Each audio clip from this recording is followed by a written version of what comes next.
और नए life high पर बाजार के हमारे खास मेहमान एक हमारे साथ कार्यक्रम में हो रहे हैं शामिल, म्यूचुअल फंड इंडस्ट्री के जाने माने दिग्गज ट्रस्ट म्यूचुअल फंड के सीईओ मिहिर वोरा साहब हमारे साथ कार्यक्रम में शामिल हो रहे हैं। मिहिर सर, बहुत बहुत स्वागत है आपका। सबसे पहले तो बहुत बहुत बधाई आपको नए हाईस की। Life high, Sensex, Nifty, bank Nifty सब बना रहे हैं और सबसे बड़ी बात है चिंताओं के बीच में बना रहे हैं। इस नए लाइफ हाई की क्या इंपॉर्टेंस है, क्या महत्व है, जरा समझाएं सर। नमस्कार अरुण जी, आपको और आपके दर्शकों को भी बहुत सारी बधाइयाँ। और खुशी की बात यह है कि जब भी हम मिलते हैं हम यही बात करते हैं कि मार्केट नए हाई पे अब क्या करें। जी बिल्कुल। पिछले पिछले एक साल से मैं देख रहा हूँ, जब भी मैं डिफरेंट चैनल्स पे आता हूँ तो यही क्वेश्चन होता है कि मार्केट ये लेवल पे अब क्या करना चाहिए। करेक्ट। तो जैसे आपने कहा मार्केट इज आपने चिंताओं को पार करके निकल रहा है बाजार। तो इंग्लिश में इसको कहते हैं climbing the wall of worry. तो काफी सारी वरीज हैं बाजार में, इन द सेंस ग्लोबल ज्यादा फैक्टर्स हैं। यूएस का जो इन्फ्लेशन का दर है वो ज्यादा है, जापानीज येन में बहुत वीकनेस आई है, वो एक रिस्क फैक्टर है। लेकिन ये सब के बावजूद इंडियन डोमेस्टिक जो इकोनॉमी है वो अभी भी काफी ऑप्टिमिस्टिक है। रिटेल इन्वेस्टर्स ऑप्टिमिस्टिक है, I think business confidence optimistic है, और इलेक्शन आउटकम पे भी जो बाजार का रवैया है वो काफी मुझे लग रहा है कि पॉजिटिव है। तो एक अगर मैं कहूं तो मार्केट अपने आप को पोजीशन कर रहा है continuity of current growth policies. और उस तरह से मैं देखूं तो जो डोमेस्टिक लिंक सेक्टर से वो अच्छा कर रहे हैं, जो ग्लोबल लिंक सेक्टर से वो इतना अच्छा नहीं कर रहे हैं। तो वो थीम जो हम एक साल से जिस तरह से बात कर रहे हैं कि डोमेस्टिक इकोनॉमी बाकी दुनिया से बेटर रहेगी, वो थीम मेरे ख्याल से अभी भी चालू है। तो डोमेस्टिक मार्केट मजबूत हो रही, इसीलिए पहले लाइफ हाई भारतीय बाजारों ने बनाए, अभी भी बाकी ग्लोबल मार्केट्स का लाइफ हाई बनाना बाकी। और इस लाइफ हाई की एक इंपॉर्टेंस और है, एक और जहां पहले 2 चरण के चुनाव के हमने वोटिंग परसेंटेज देखे, कुछ लोगों को डर भी लगा, लेकिन क्या मार्केट इस इलेक्शन के रिजल्ट के आगे कुछ बड़ी तस्वीर देख रहा है, डर नहीं है और लाइफ हाई पर है? देखिए, मार्केट तो कंटिन्यूटी ऑफ रेजिम की पोजीशनिंग पे है। अब कितनी मेजोरिटी आएगी, स्लिम मेजोरिटी आएगी या ओवरवेलमिंग बहुत ज्यादा मेजोरिटी आएगी, वो एक बात की डिबेट है। बट मुझे लगता है कि अगर मार्केट किस वजह से सपोज स्लिम मेजोरिटी आई और मार्केट ने नेगेटिवली रिएक्ट किया तो भी ज्यादा फर्क नहीं पड़ना चाहिए, बिकॉज एज लॉन्ग एज एक स्टेबल गवर्नमेंट बनती है और जो करंट पॉलिसी की कंटिन्यूटी दिखती है बाजार को, तो मेरे ख्याल से शॉर्ट टर्म वॉलेटिलिटी के अलावा कुछ नहीं होगा।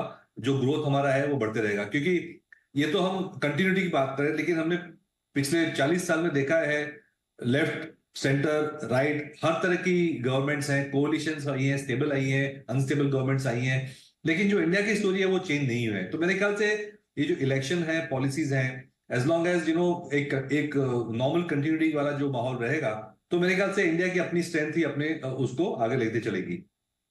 हमारे बाजार की अपनी स्ट्रेंथ काफ़ी बेहतर है। एक चीज़ और है, वैसे तो आपकी ताकत है ही है, लोकल म्यूचुअल फंड दम लगाकर पैसा लगा रहे हैं, रिटर्न भी अच्छा कमा कर इन्वेस्टर्स को दे रहे हैं, हमारे इन्वेस्टर्स का भी भरोसा है। एक चीज़ मेरी जी आपने देखी हो, पिछला लाइफ हाई जो हमने 22,775 का बनाया, वहाँ से इजराइल ईरान के तनाव के चक्कर में 1000 पॉइंट निकल गया।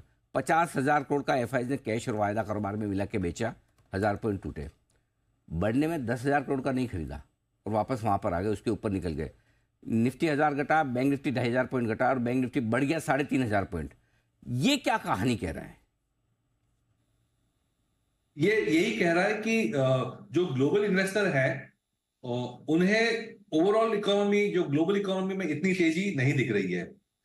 तो वो जो है शायद इंटरेस्ट रेट्स का प्ले करके, यूएस में जिस तरह से इंटरेस्ट रेट बढ़ रहे हैं, तो शायद थोड़ा जो ग्लोबल फ्लोज है वो विड्रॉ हो रहे हैं और मे बी यूएस में ज्यादा पैसे रह रहे हैं। बट वो एक इंटरेस्ट रेट का खेल है। लोकल इन्वेस्टर्स को ये सबसे फर्क नहीं पड़ता, हमें बहुत स्मॉल परसेंटेज जो है वो बाहर इन्वेस्ट करते हैं, लेकिन हमें तो लोकल इकोनॉमी से मतलब है। और लोकल इन्वेस्टर जब अपने आजू बाजू देख रहा है tier 1 cities, tier 2 cities, tier 3 cities में, तो उसे उन्हें ग्रोथ दिख रहा है। तो मेरे ख्याल से लोकल इन्वेस्टर्स, लोकल बिजनेसेस का जो कॉन्फिडेंस है वो ही बाजार में रिफ्लेक्ट कर रहा है as of now. Local investors, local का कॉन्फिडेंस है और जो पैसा है वो तेजी को लीड कर रहा है। इकोनॉमी भी हमारी, इन्वेस्टर भी हमारे। अब बताएं सर, फिर पैसा कहाँ लगाना है? क्या भारत और भारत से जुड़ी कंपनियों पर पैसा लगाना है, ग्लोबल कंपनियों को अवॉइड करना है? आपका लाइफ हाई पर कहाँ निवेश होगा? बिल्कुल। तो हमने तो जैसे पिछले महीने ही जब हमारा एनएफओ लॉन्च हुआ था, तो हमने बड़ी डिटेल में बात करी थी और हमने तीन जो थीम थी बताई थी। एक तो जो प्रीमियम कंजम्पशन है, लोकल जो इनकम लेवल्स के लिंक जो है प्रीमियम कंजम्पशन, और फाइनेंशियल सेविंग्स का जो फ्लो जो है अलग अलग सेक्टर्स में जाएगा, वो एक बड़ी थीम है। तो प्रीमियम कंजम्पशन में तो जैसे आपने भी देखा है काफी सारी चीजें हैं, जैसे travel and tourism, hotels, airlines, eating out, high and car, high and real estate. अब तो टू व्हीलर्स में भी एक थोड़ा सा ट्रैक्शन हमें दिख रहा है जो नहीं दिख रहा था। तो जो हाई टिकट आइटम का कंजम्पशन है वो मेरे ख्याल से बहुत फास्ट तरीके से ग्रो करेगा compare to the lower ticket items. Second is जो फाइनेंशियल सेविंग्स और हायर इनकम लेवल्स के लिंक जो सेविंग्स हैं, जैसे कि जो एक्स्ट्रा पैसा जो जाता है इंश्योरेंस में जाता है, एसेट म्यूचुअल फंड्स में जाता है, ब्रोकिंग, कैपिटल मार्केट्स, ये सारे जो लिंक सेक्टर से वो भी हमें लग रहा है कि फास्टर ग्रो करेंगी। तो ये इनकम और डेमोग्राफिक्स का एक थीम बनता है। सेकंड जो डोमेस्टिक, ये डोमेस्टिक थीम है। दूसरा थीम भी डोमेस्टिक है, जो फिजिकल एसेट क्रिएशन का थीम है, जिसमें मैन्युफैक्चरिंग आ जाती है, जिसमें इंफ्रास्ट्रक्चर है, रियल एस्टेट है, और जो गवर्नमेंट के फोकस एरिया है जैसे कि रेलवे, डिफेंस है, वो एक फिजिकल मैन्युफैक्चरिंग और एसेट क्रिएशन की एक थीम आ जाती है। और तीसरी हम देख रहे हैं कि नई जो कंपनीज आ रही है, न्यू बिजनेस मॉडल्स आ रहे हैं टेक्नोलॉजी यूज करके, जो एग्जिस्टिंग मॉडल्स को डिस्टर्ब कर रहे हैं या तो नए बिजनेस मॉडल्स क्रिएट कर रहे हैं, वो जो है वो भी काफी स्ट्रॉन्ग थीम है। और ये तीन थीम मुझे लग रहा है अगले कई सालों में डोमिनेट करेगी। बात है। तो ये सारी थीम्स हैं जहां पर निवेश के अब भी मौके आपके लिए बनते हुए दिखेंगे। बहुत बहुत धन्यवाद सर, समय देने के लिए, लाइफ टाइम हाई पर हमारे दर्शकों से बातचीत करने के लिए और अपना डायरेक्शन बाजार पर देने के लिए। मीर वोरा सर बताते हुए बाजार के डायरेक्शन के बारे में आगे आइए।